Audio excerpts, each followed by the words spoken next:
Hi guys! Welcome back to my channel. For today's video, I'm super excited kasi I am going to cook.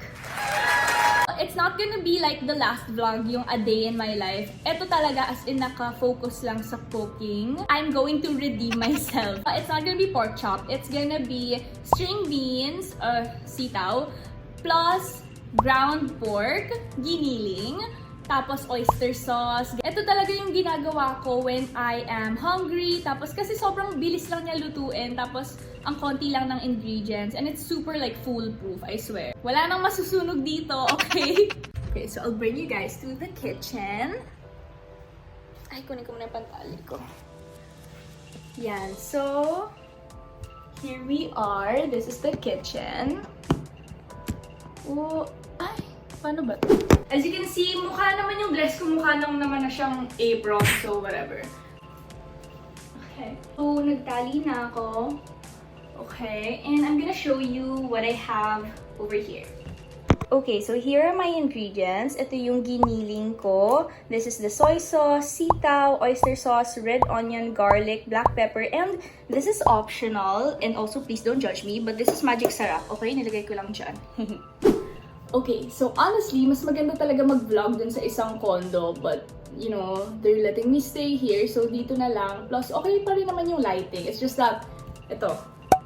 Asan na yung ulo ko? Wala na. It's okay. Cooking vlog naman to, diba? Usually, mga kamay-kamay lang. So, we're gonna do that kind of video. Tapos, yeah, I'll just get started. Ito muna, bowl, and then the giniling. Kunti lang kasi, ayoko maumay. I feel like nililinis pa to, so I'm going to wash it. Okay. Tama ba? Tama ba? Or baka nililinis lang when it's from like the palengke. I'm gonna set it aside.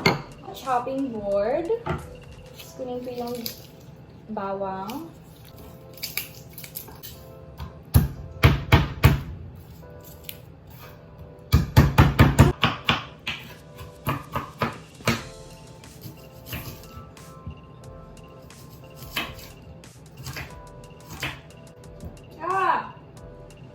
I'm not gonna use the other half pala kasi okay na pala tong half.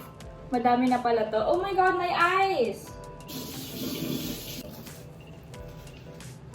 I'm gonna wash it here, tapos slice ko siya. Mga ganyan, oh. Like the hard parts and the parang dead ones. Cut that out. We don't need that. Siguro mga like this.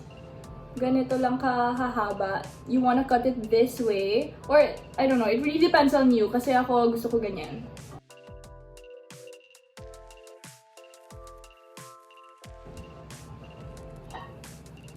So yeah, here we have our sitaw.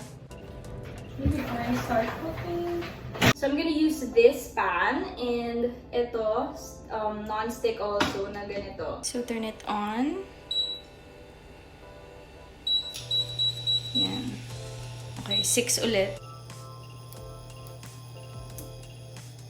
Now we add our garlic. So, medyo ipapa-brown-ish mo lang yung garlic. And then after that, you're gonna put the onion. Then just stir it all together until yung onion medyo like transparent-ish na. Then, we're gonna add our ground pork.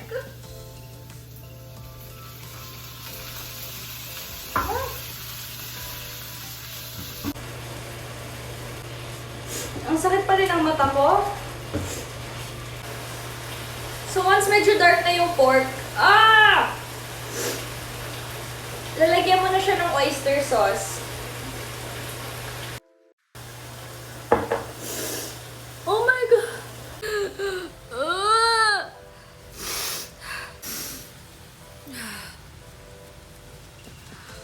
Okay.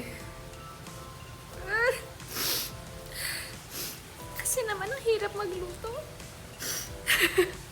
Wait lang. Okay. Yuck, may muta. Yeah! Okay. So, since ayaw ko naman ng ang ingay, sorry Okay, so since ayoko siya ng masyadong super tamis, I'm gonna add soy sauce.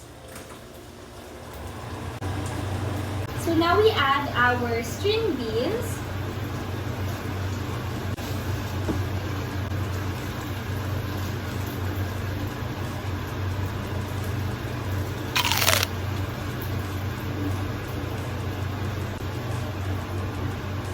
So I added a little bit of water para lang maluto yung yung beans. Yeah, and para medyo may konting sabaw because it was sort of like thick-ish kanina. Not so thick naman, but like syempre oyster sauce, diba? So that's why I added some water. Ayan na siya. Can you see it? Una nga muna, baka mahulog pa. Yay! It looks so good. I don't know if nasasarapan kayo dyan, pero ako nasasarapan. Cause ako, mas gusto ko kasi yung medyo masabaw-sabaw-ish. So, yeah, this is perfect for me. The taste test. I know naman, masarap na to. I love it kasi tama lang yung alat niya and also the tamis. And then this one dapat crunchy.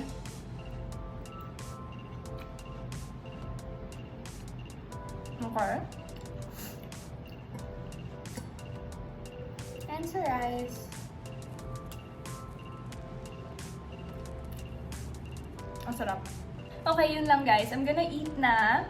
So, bye! Thanks for watching!